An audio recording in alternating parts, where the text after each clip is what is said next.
Hearty welcome to all the second year students of education. In the beginning of online classes, in our first class, we have had a very brief discussion on characteristics of good taste. I have explained to you one of the important characteristics, that is reliability. But I would like to remind you what I have discussed in the last class, then we will proceed. As you understand, the role of the teacher is to teach. First, he is to give some experiences, knowledge to the students. After imparting knowledge, then he is interested to know the learning outcomes, what is the progress, what is the performance, what is the level of achievement of students, in order to assess the performance or achievement of the students, in order to assess in order to measure the learning outcomes of the students. He has to select some test. He has to construct or administer some test on students, and that is why either he has to develop a test or he has to purchase some standardized tests available in the market. When he develops a test for his own class, it is known as teacher-made test. When he purchases a test from the market, that is a standardized test. In both the cases, the teacher must know what are the characteristics of a good test. Unless he knows what are the characteristics of a good test, how can he develop a good one? How can he purchase a good one? So in both the cases, the knowledge of characteristics of good test, that is essential. So in that context, there are four important characteristics of a good test: validity, reliability, objectivity, and usability. The other day we have begun our discussion on reliability. I had explained you what is the concept of reliability. This concept of reliability implies consistency. A test is said to be reliable if it yields consistent result on successive administration. Let me give you a very common example. You are measuring some quantity of rice. In first measurement, it is 1 kilogram of rice. In the second measurement, it is 1100 grams. In the third measurement, it is 900 grams. So thus, this kind of measurement is not reliable because it is fluctuating. At different times, you get different results. But if you get consistent result, every time it is 1 kilogram of rice, that means the result, the measurement is reliable. So in education, when you administer one test on a group of students, you get a set of results. After certain gaps, again after some interval, again you conduct or administer the same test on the same group of students, you get a second set of marks, and you compare the two sets of marks. If there is high correlation between the two groups, then the result is said to be reliable. Therefore, reliability is defined as the extent to which a test yields the same result on successive administration. Then we will discuss nature of reliability. Reliability refers to the test results, but not to the test itself. Ordinarily, from common man's point of view, we say the test is reliable. No, the result must be reliable. So therefore, reliability refers to the result, but not to the test, not to the measuring rod, but the measurement. That must be reliable. So reliability refers to the test results. Then there are different types of reliability. Reliability, when we compare one set of marks, after some interval you conduct another, administer the same test, you get another set of marks, you compare this. That is reliability of stability. We measure the reliability of stability. But in one test, when we find out whether the child has acquired similar marks in all questions, whatever items are there, whether consistently he is securing similar mark in all questions, That is the reliability of internal consistency. And there is also another type of reliability coefficient, that is the coefficient of equivalence. We will discuss this equivalent method later on. So there are different types of reliability coefficients. Then reliability is statistical in nature. In order to measure the reliability coefficient, you have to take the help of statistics. You have one set of mark, then you have another set of mark, you have to make a comparison, you have to find out the coefficient of correlation between two sets of scores. So statistics is used here. That is why reliability is statistical in nature. Then the last nature of reliability, that is very important, which indicates the relationship between reliability and validity. Validity is the most important characteristics. Next to validity is reliability. A test, in order to be valid, it must be reliable. Reliability is a condition. It's a necessary condition for validity, but not the sufficient condition for validity. A reliable test may be valid, may not be valid. But in order to be valid, if the test is reliable, it adds to the validity of a test. But once it is valid, it must be reliable. Say valid test is always reliable, but a reliable test may be valid, may not be valid. But reliability is a necessary condition for validity, but not the only sufficient condition for validity. These are different nature of reliability. Then I had a brief discussion on methods of reliability estimation. How do you obtain reliability? There are four important methods generally employed for assessment of reliability. The first method is, that is, test-retest method. Test-retest method. One test is administered twice. One test, it is administered on the same group of students with some interval of time. Then after the second test, after the first test is administered twice, we get two sets of marks. In test 1, we get some set of marks. Again the same test is administered, we get another set of marks on the same students. Then we compare that. Then the coefficient of correlation, that is calculated. So accordingly, we measure the reliability of stability. On the basis of that, we can predict the future performance of the students. And this method is having some merits as well as some demerits. We will discuss one by one what are the merits and what are the demerits. Okay?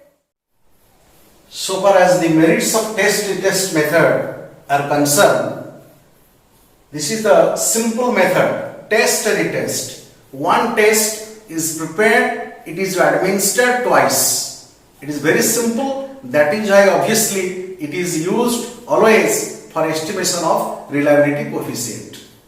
Then, as it is simple one, there is one form of the test is used. Why is it so simple? Because one form of the test is used. There is no difficulty in preparing the test. It has been prepared only for once and is being used for twice. That is why it is convenient. And the third one is, it is economical as well.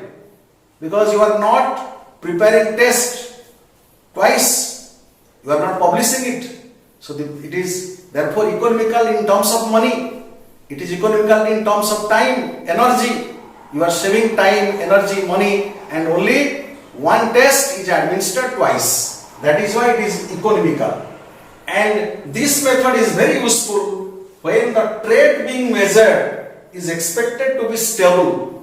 When the students are appearing at the examination, we expect the results to be stable. In pre-test, they have secured some marks. The parents, the guardians, the teachers, they expect that they will have the similar type of performance in the test examination, in the final examination. There should not be fluctuations, changes. If the marks change from time to time, from examination to examination, naturally we become frustrated. The parents, they become frustrated because they cannot predict the future performance of the child. But if they repeat, they score the same mark again and again, then the results are reliable, the marks are dependable. and we can predict the future performance of the students on the basis of the marks secured. So that is why the test-retest method is very convenient and it is largely used. But you know, the rose is also not free from thorns. So this test-retest method is also having some demerits. Let us take down what are the demerits of test-retest method. So now we will start discussion on the demerits of test-retest method. One demerit is if the time interval is short, one test is administered twice in test-retest method.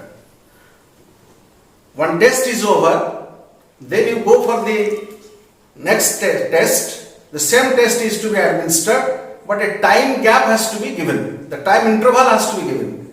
If a short interval is given, then there are certain drawbacks, certain difficulties. And if a long gap is given, then there are also certain difficulties. In case of the intervals is short, what are the problems?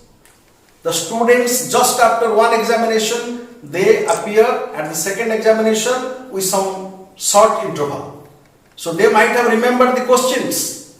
So they can discuss with their friends, with their seniors, with their teachers, with their parents. After making a thorough discussion, in the second attempt, they can secure more marks.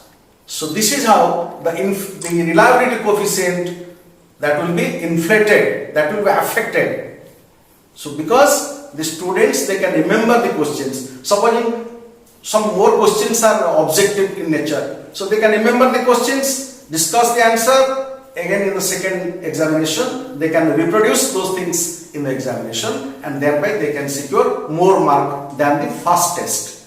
So this is how, if the interval is short, there is chance that they may discuss and accordingly their performance may improve in the second attempt. If the interval is long, you allow some more time. Thereafter, the second test is conducted. After the first test is conducted, you allow them some more interval. The interval is supposing some days, some months.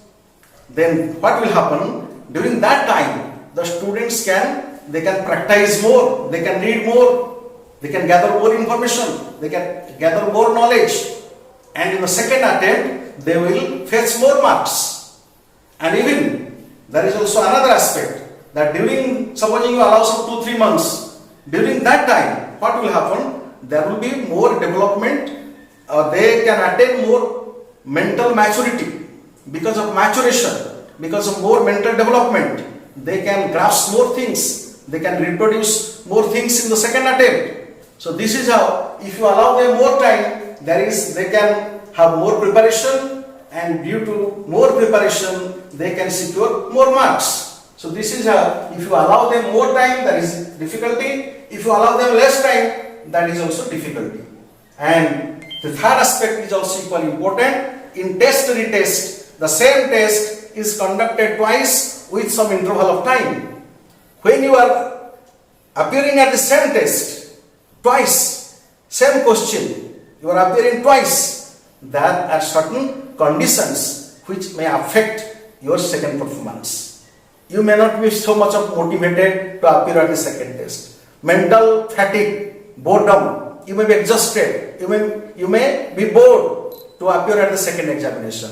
So your performance will be influenced by your mental fatigue, because you are exhausted, you are bored, you are demotivated. So because of that, how to overcome these difficulties? We thought of some other alternative method. Then here, to overcome the demerits of test-retest method, the second method that is usually followed, that is split half method. That is the second method. Let us discuss the second method of reliability estimation, that is split half method.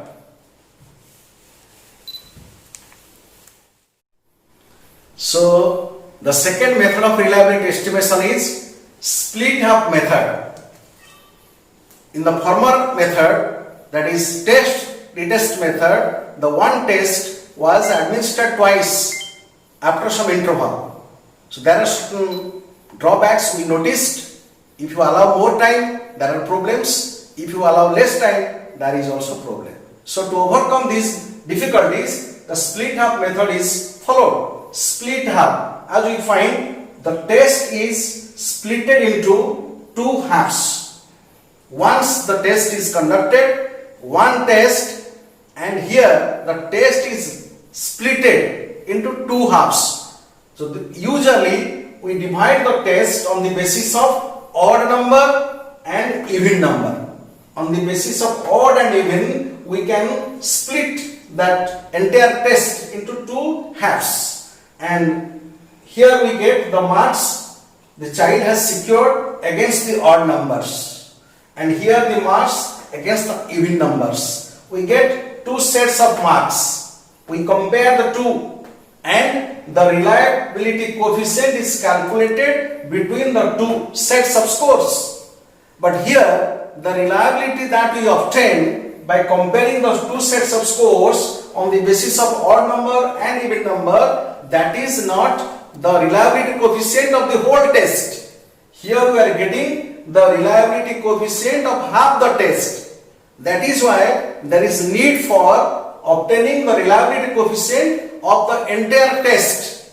So what we have to do here, a Spearman-Brown formula. Spearman-Brown formula, this is followed. Spearman-Brown formula. This formula is adopted or used to convert the half test reliability coefficient into full test reliability. The formula for computation is R, means this is the reliability coefficient of half the test. And now by putting this formula, we can convert the half test reliability coefficient into the full test. This is the split half method. But here there are also certain drawbacks and certain merits. We will discuss first the merits of split half method, thereafter we will discuss the demerits. So coming to the merits of split half method, one of the merits is it removes the difficulty of repeating the same test twice. As you observe, in test-retest method, the same test is administered twice. So we face the difficulty. When you give more interval, there is some difficulty. When you give less interval, then also we face difficulty. How to overcome this? In split half method, only one time the test is administered. That is why the difficulty of test-retest method, these are eliminated or overcome by the split half method. There is no memory effect in test-retest method. When you appear at this test once, you know the questions, you know the items, question items, and accordingly you prepare yourself. There is some carryover effect. The impression, the knowledge, the experience that you could obtain from the first test, those can be applied in the second test. You can overcome certain difficulties in the second test. So there is no such carryover effect, memory effect in the split half method, because once the test is conducted and it is splitted into two halves, then no chance of error for variation in the test conditions. In test-retest method, one test is administered on the same group of individuals twice. So generally, the conditions should be identical in both the occasions. In first examination, the prevailing conditions, what are the prevailing conditions? Then in the second attempt or in the second test, the same conditions are expected to be followed. Otherwise, the performance of the child may be influenced by the conditions. The air or light, ventilation and sitting arrangement, the teacher and all other conditions, the psychological conditions also, so that can also influence the results. That is why in both the test-retest method, we find that there are certain difficulties due to the test conditions. But here test is conducted once, so there is no chance of this variation of test conditions to influence the reliability coefficient. Then there is saving of time and energy. We are conducting test once, so thereby we are saving some time, energy, and also it is economical. And as far as demerits are concerned, there may be chance error. In test-retest, we are conducting tests twice, so we can predict the future performance of the students in the second attempt. If it yields the same set of results, same type of results, then you can expect the results to be reliable. But here, the child is appearing only once, so there will be a chance factor. That may not be his own knowledge, but by chance, due to certain factors, he has secured those marks. In future examinations, he may not secure that mark. That may be changed. So, this is one of the demerits, that due to chance factor, certain errors take place and that influence the reliability coefficient. And it is not, this split up method is not applicable for speed test. In speed test, we expect the students to answer questions at high speed. With a limited time, how can you answer more questions? That is the purpose of speed test. So such type of split up method is not applicable to speed test. And items are affected if not in order of difficulty. It is generally expected when we are constructing questions, the questions must be arranged in order of difficulty. The simplest one is question 1. Question 2 should be more difficult. Question 3 little bit more difficult. Question 4 it is to be more difficult. So that what will happen, when you make odd even combination, the groups will be balanced. Otherwise, if the items are not arranged in order of difficulty, then some questions may be very difficult, some questions may be very easy. So students can answer easy questions and they can secure less marks in difficult items. That is why the questions must be arranged in order of difficulty. So to overcome the demerits of split up method and also test-retest method, a third type of method that is usually used for estimation of reliability coefficient, that is method of equivalence. Some say parallel method or alternate method. So now we will discuss about the method of equivalence or parallel for method of reliability estimation. Now let us discuss the third method of estimation of reliability, that is the method of equivalence or equivalent form methods. This is also called parallel form method. This is also called alternative form methods. What happens here? In test-retest method, one test is administered twice. As the same test is administered twice, there is carryover effect. The students remember the questions and accordingly they prepare questions, and in the second attempt they do better. And in split up method, what happens? The test is split into two halves. Its size is reduced.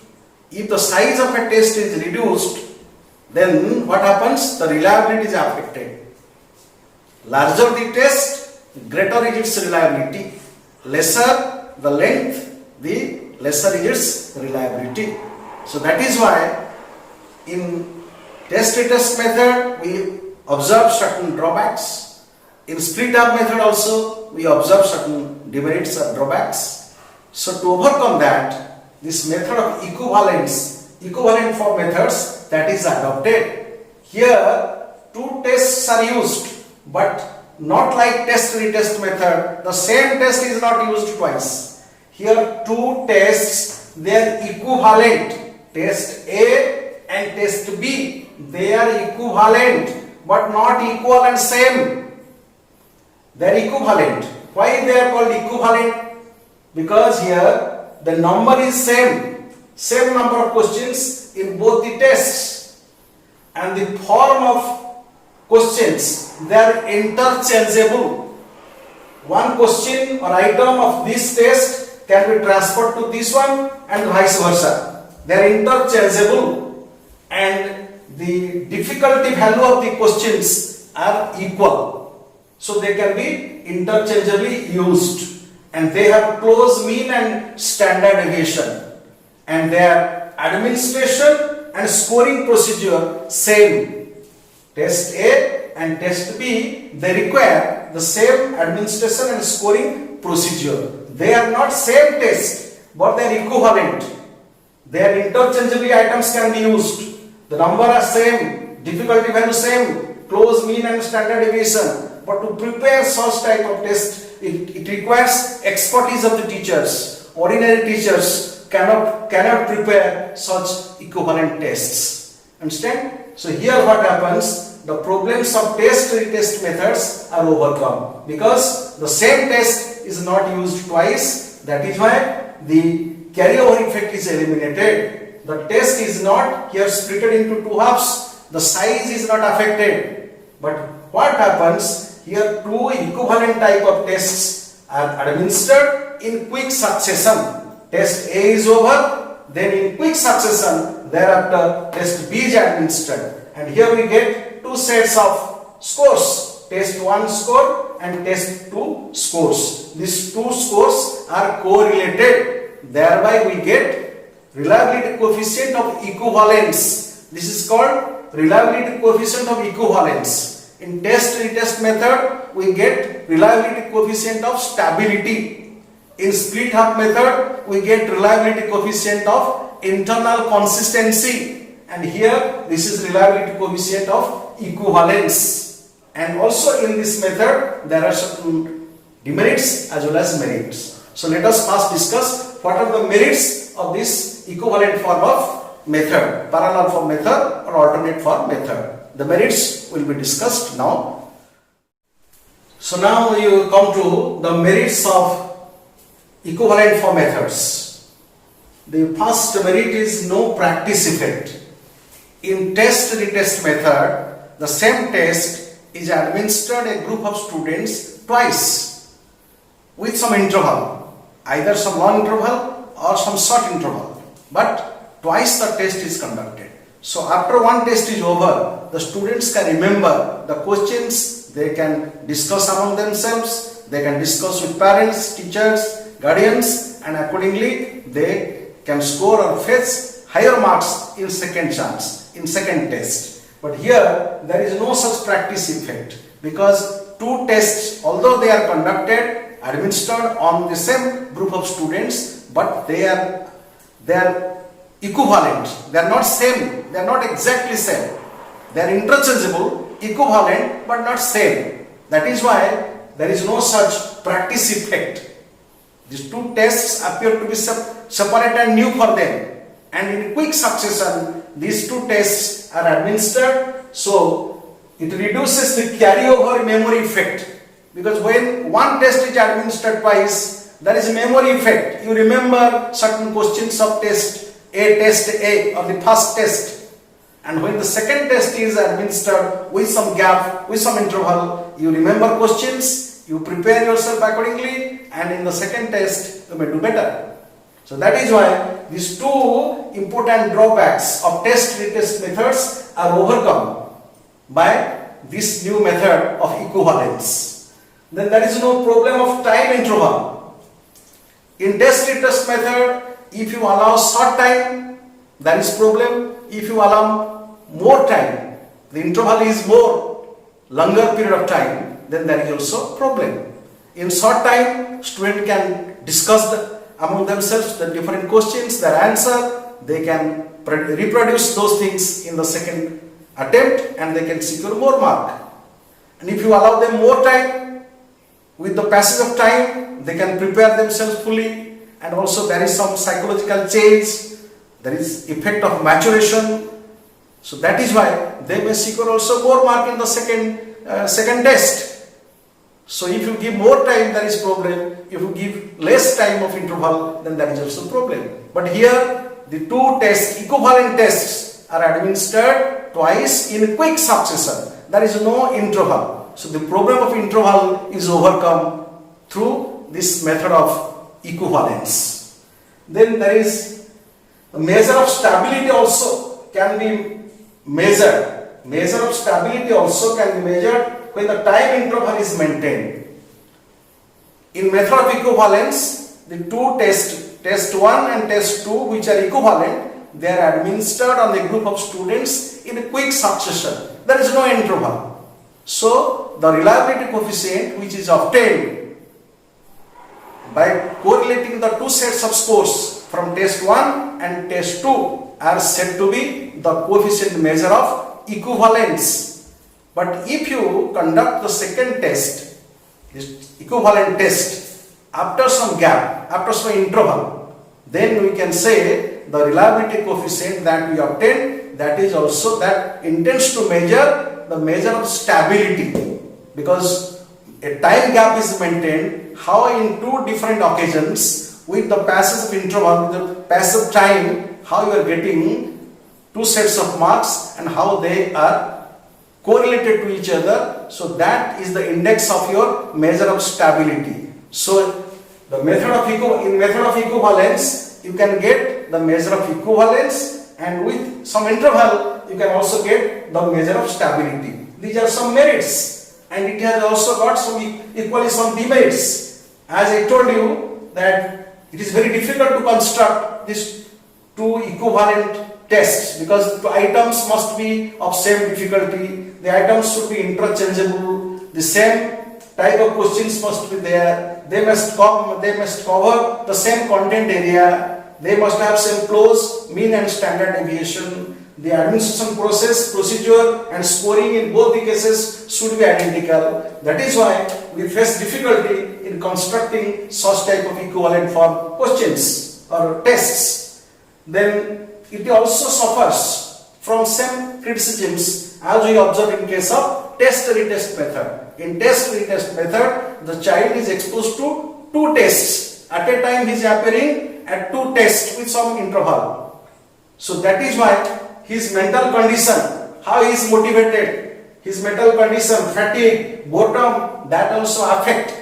In second chance or second attempt, when the second test is conducted, he may not score much because of his boredom, because of demotivation, because of his physical fatigue, he may score less mark. So this is also the drawback of test-retest method as well as the method of equivalence form method. Then one administration is preferred.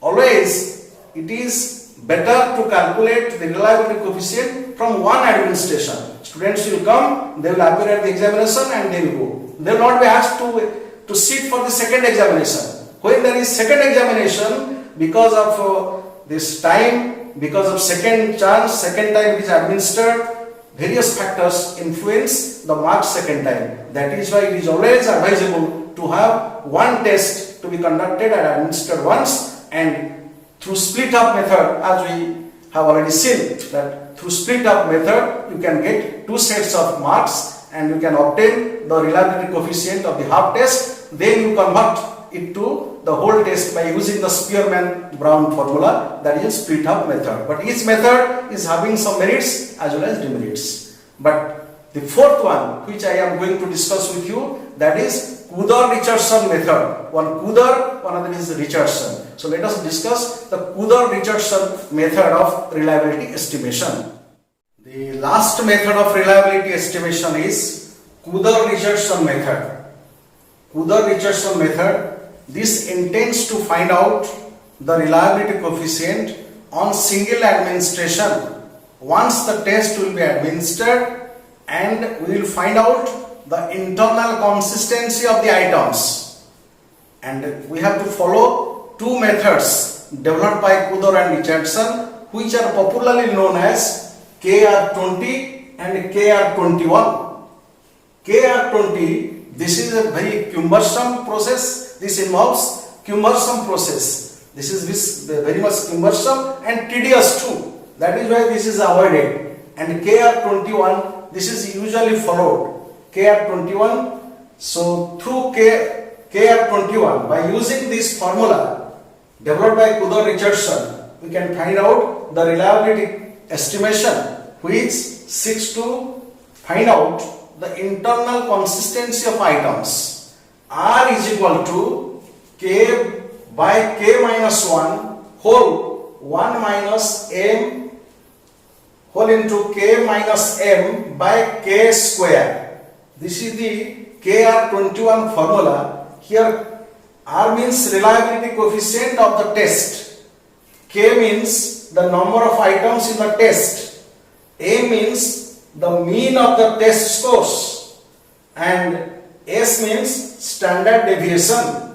So we have to compute the mean, the standard deviation, the number of items are there. By using this KR21 formula, you will find out the reliability coefficient. And the reliability coefficient which we obtain by adopting Kuder-Richardson, that is known as the reliability coefficient of internal consistency. Because the test is administered once, so we have to find out whether each item of the test measures the same trait or not. What is the internal consistency among the items, that is calculated by the help of this method. This is also having some merits and demerits. Let us start with the merits. What are the merits of Kuder-Richardson method? So far as the merits of Kuder-Richardson method are concerned, this is very simple for application, because in KR21 the test is administered once, so it can be simply administered on students. So therefore we used to follow the KR21 method, and it is widely used because it is simple for application. It is widely used and it indicates whether each item measures the same quality or not. As I told you, by using this KR21 method, we will find out the reliability coefficient of internal consistency, whether each item measures the same trait like that of others. That is, the internal consistency is measured through KR21. So it is very simple for application, widely used, and it intends to find out the internal consistency of items. As far as the demerits are concerned, this KR21 is not suitable for speed test, and it doesn't indicate the constancy of pupil response over a period of time. If you are interested to know the stability, the measure of stability, when one test is administered, after some gap, again another test is administered, or the same test is administered, you can find out the measure of stability. But here you cannot find the measure of stability because the test is administered only once. The measure of internal consistency is obtained, but the measure of stability is not obtained. That is why, if you are interested to know the stability, this method is not suitable for you. But taking both the things into account, this is very simple and widely used. Now we have come to the concluding part of different methods of reliability estimation. So I give you one home task. You will prepare what is reliability,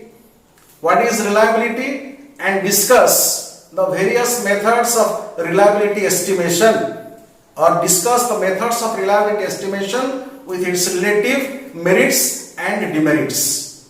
These are some of the questions likely to be asked in the exam. What is reliability? Discuss the various methods of reliability. Or what is reliability? Discuss the methods of reliability along with its relative merits and demerits. You can also go through some books to get more knowledge and information about reliability and the various methods employed. One of the important books that is usually followed by teachers and students, that is written by Norman E. Grunland.